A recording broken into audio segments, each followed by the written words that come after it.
li Baxozê çend caran şervanên Hesedê şerê xwe yê dijî çekdarên Daişê rawestandin.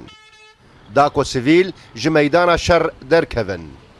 Berî çend rojan dihat gotin ku sivîl di nav Baxozê de nemane.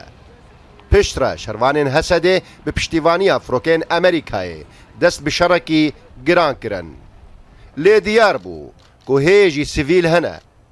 Şervanan rêdan sedan çekdar û kesûkarên Daişê yên ku êdî nema dikarî bûn berevaniyê bikin. Piraniya wan jî jin, zarok û çekdarên birîndarin.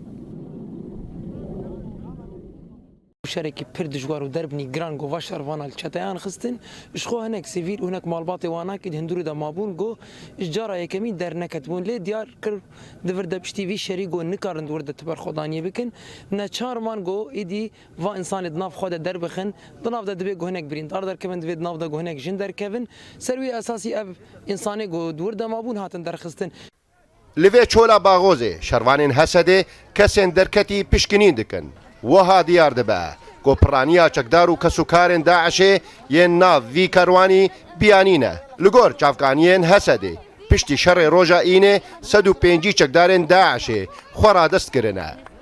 Her wiha 305 jin û zarok jî hatine derxistin.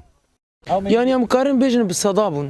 Tenê em vê karin bijware bêjin ji marê wa nêzî seda bûn ji ber ku nêzî 10 erebe hebû û li gorî ji marekî wisa nêzî sadekî çitekî wisa hebû. Piştî proseya pişkinînê çekdar û kesûkarên Daişê birêya barhilgiran bo kampên Suwar û Holê hatine veguhestin. Li gor fermandar û berpirsên Hesedê çekdarên biyanî li gel jin û zarokên xwe niha bo wan û rêveberiya xweser bûne pirsgirêkeke gelekî mezin.